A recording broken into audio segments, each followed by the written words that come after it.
Being out here stimulates me in a slightly different way, and that's why I carry a Sharpie with me and also a piece of paper so that I can capture any notes and ideas that come to me while I'm out here. And I can tell you, I've already captured one.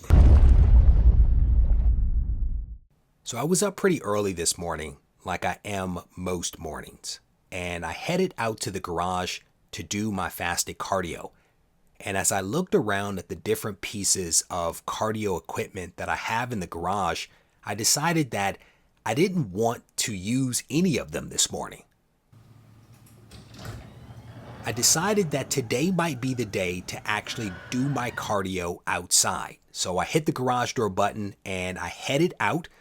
Had to take a little evaluation of the temperature and the humidity, and it honestly wasn't bad. So I decided to go ahead and head out and to go for a walk in the community.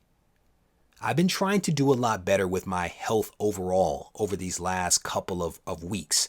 There was a period where I had gotten away from doing exercise, and I've been trying to do a lot better by walking and also by lifting weights again. So being outdoors definitely has its benefits, and I think that there are actually several of them. For one, I get to enjoy some of this great scenery here in the community that I don't really appreciate when I'm zooming by in my car. But the other thing is being out here stimulates me in a slightly different way, and that's why I carry a Sharpie with me and also a piece of paper so that I can capture any notes and ideas that come to me while I'm out here. And I can tell you, I've already captured one, and it's really around this idea of what books am I going to take to my grave? What are those books that will always be part of my collection no matter what? That is what I'm noodling right now. And I'm honestly curious what might be on your list. But when I get back home, I'm going to do some filming after a shower, that is, and I'm going to show you the books that will go to my grave. So I'm back in the comic book room and ready to show you all some of the books that are going to go with me to the grave. And the very first book that I want to show you in no particular order is this one right here, Incredible Hulk issue number 1. And this book is one that I wanted for a very long time. I did an entire video series on my pursuit of this comic. I was buying and selling comics in order to make this purchase happen. But this is an amazing piece of history that I am pleased to have in the collection. Just a wonderful story, a wonderful character, and wonderful creators behind it. This is one that will be with me long term. I will tell you that. I don't know if it'll be that particular copy, but I will tell you that a copy of Incredible Hulk will stay with me. This next book is a really, really awesome book, and it too has some major historical significance. For those that don't know, this is Lobo issue number 1 from Dale Publishing.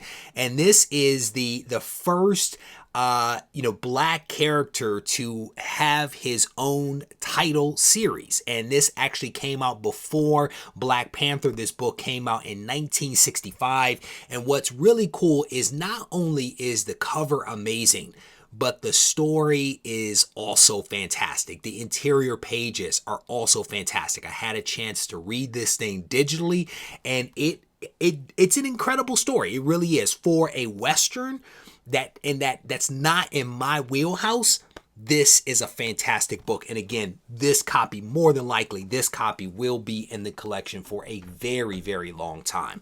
That is not an easy book to find. Next up is another book that is near and dear to my heart. And I will tell you that potentially you are not able to discern a pattern or a theme from what I've shown you thus far. And this one is definitely going to throw you for a curve. This is Amazing Spider-Man issue number 110, the first appearance of the Gibbon. And this book is one that will be in the collection for a long time because it reminds me of the amazing community of of people that surround this channel. If you follow the channel, you know that people that associate with the channel consider themselves to be members of the Gibbon gang, especially if they own a copy of Amazing Spider-Man 110. This is a very organic part of the channel that as a marketer, I could never actually create. And I'm very proud of the people that choose to associate themselves with the channel. And that's why this book is near and dear to my heart. I do have a desire to get a higher grade of this, specifically a 9.8, but that book also is not easy to come by. But there will be a copy or several copies of Amazing Spider-Man 110 in the collection forever. There is no doubt about that in my mind. This next book is one that will also kind of surprise people. This is not necessarily a book that would come up on a list like this, but it is a book that is also near and dear to my heart. We are talking about this one right here, X-Men issue number 271. Now, I don't believe that this book has any significance at all, but this is a book that I remember reading over and over and over again as a teenager when I lived in Oak Park, Michigan. I can close my eyes and picture this cover easily.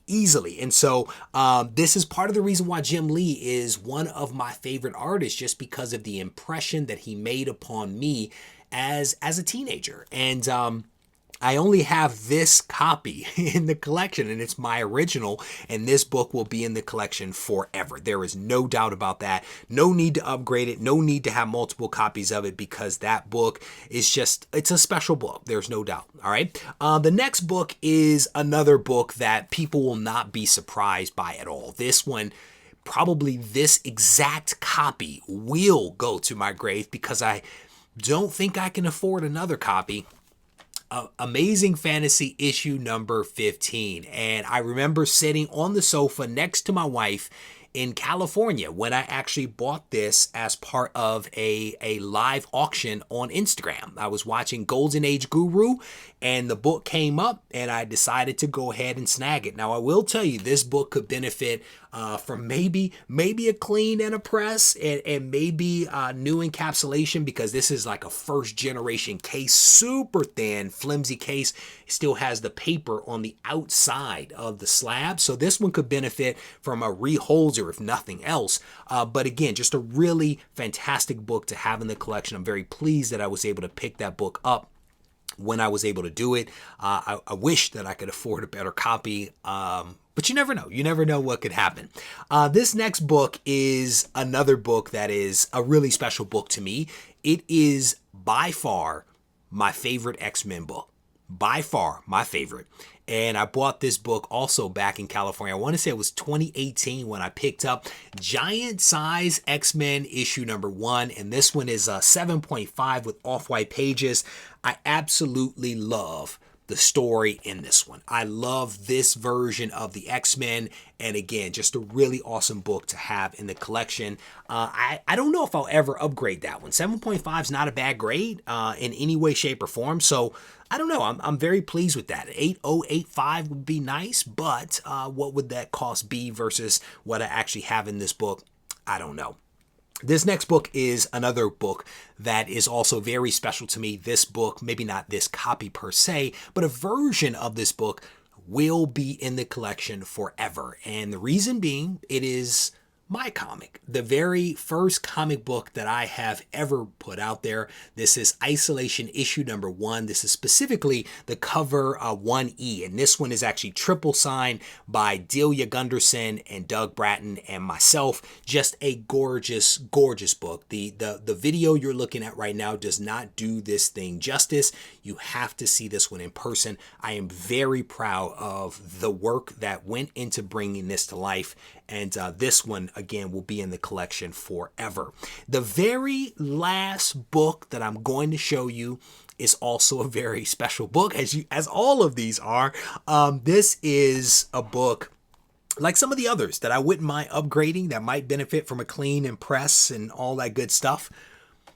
X-Men issue number 1. And again, just a classic Silver Age book. I am a huge fan and always have been of the X-Men. As you see, 3 of the books that I've shown you in this video are all X-Men related. But this is just an amazing book. There is no doubt. Just pleased to have been able to pick this one up and add it to the collection several years ago. I love, again, to upgrade this one as well. Who knows whether that's going to be possible, but you never know what could happen. So with that, I'm going to wrap this video up. I want to thank you all for taking the time to watch. Again, these are just the books that I want to take to my grave that will be in the collection in some form or fashion. There are probably some books here that surprised you. There are probably some books that you're wondering about, but at the end of the day, I cannot make a video that contains 50 books. Especially because there's only so much room in a coffin. Anyway, with that, we're going to wrap it up. If you need to reach out to me, feel free to do so on Instagram at Regie Collects. Take care.